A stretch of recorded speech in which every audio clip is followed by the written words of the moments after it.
Hey guys, just bought this awesome 330 Ci. Got a hell of a deal. I'm gonna turn it into my dedicated track car, so keep watching. Hey guys, welcome to my video about my 330 Ci. I'm gonna turn this thing into a track car. Like and subscribe, support me, help me grow my channel so I can do more crazier things. So last year, as one video I posted, I took my M3 onto the track. I loved it. I had a great time. I realized that I suck and I'm a hell of a beginner still. So I need some practice, and I love my car too much. I did not want to take it onto the track anymore. It is a little hard on the car. The tires gets beat up. The brakes are hot. The engine oil is just hot. So I just wanted to refrain from doing that. So I started looking for a track car. At that time, I'm like, I need another M3. I want an E46 M3. But as you guys know, post-COVID, the prices have jumped. I think since I bought my car, the prices have jumped. And it's not only just the prices, it's the availability. There's like hardly any for sale anymore. I don't know where they're all going. Makes no sense to me. But so before I was able to get an M3 for like 10 grand, like a beat up one, like rough, in shape, whatever, for like 10, 11 grand. I never pulled the trigger. That once I got mine, the prices started going up. Now I've been looking. I haven't seen a beat up one or anything less than like 16, 17,000. And I'm thinking, okay, now I still got to do the mods, tires, brakes, things.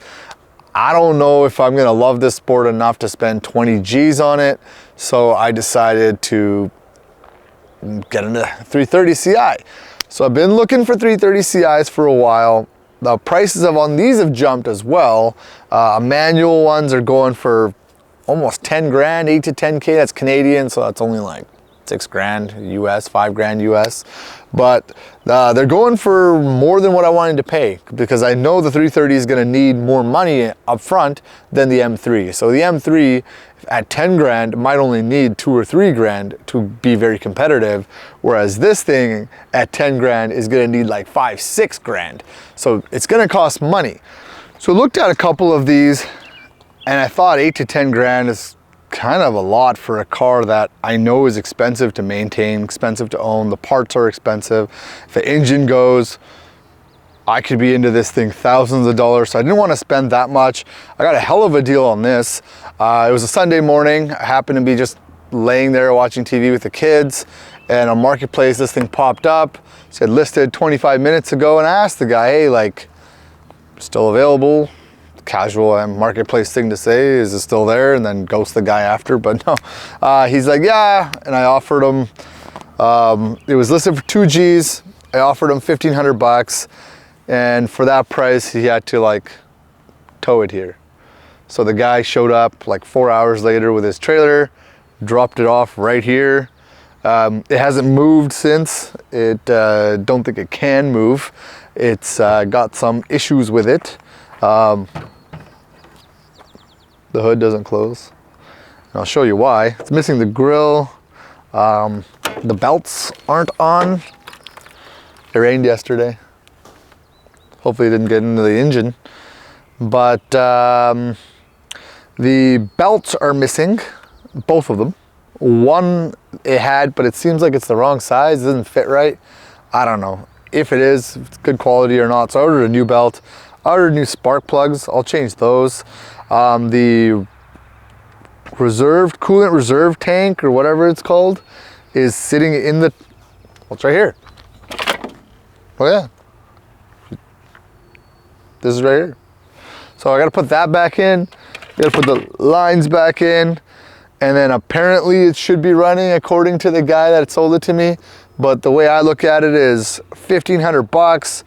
I gotta spend another, let's say, even if I spend 5 on it, that's including a nice set of shocks and struts, tires. The brakes are new, the rotors are new, the guy just did them. He said he did a front end alignment as well. I don't know, maybe he did, maybe he didn't. But with just the tires and shocks and stuff, and any kind of small repair items that need to be done, add another 1,000 for that. I'm still like $4,500 for a decent track car without any serious mods. That's pretty good. I can't complain.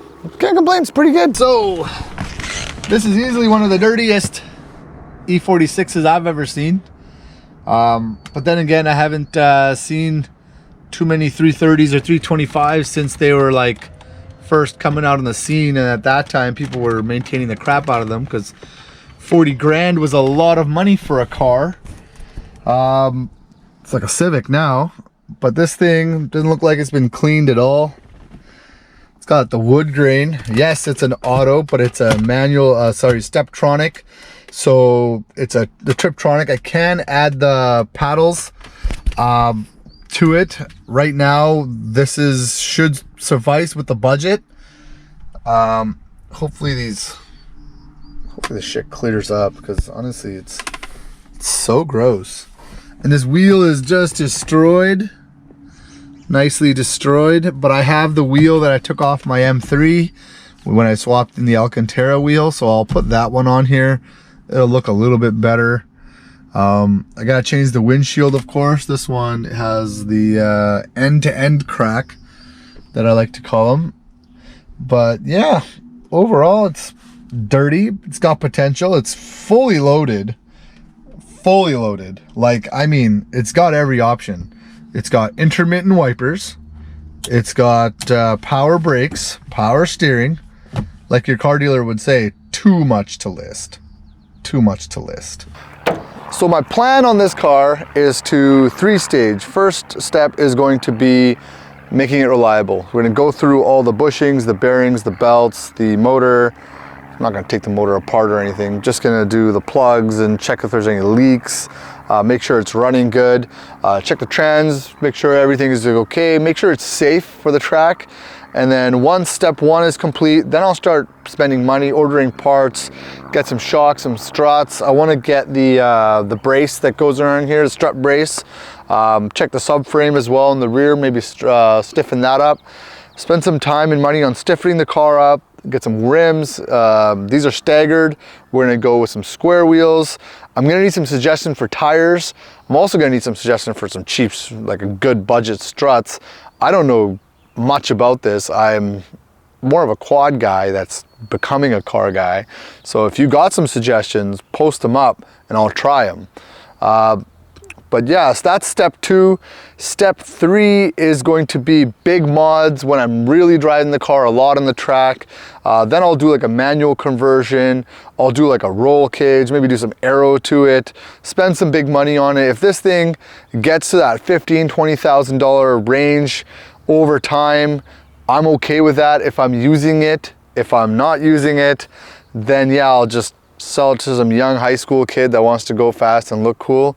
But yeah, this is the car. So I paid $1,500 for it. It's got 270,000 kilometers. I think that's 183,000 miles. So not bad. Still like a new car-ish. Hopefully they're just highway miles, because you know it's only been 21 years since the car was new. So 21 years, 200,000 miles. That's less than 10,000 miles a year, right? It's probably all city then. Oh well. Anyway, thanks for watching my video. Like and subscribe. I will post more about this car. I'm gonna put it on the lift. We're gonna check everything out. I'll tell you everything that's wrong with this car. I'll go through it one by one. I am sure it's gonna be more than this. Till next time.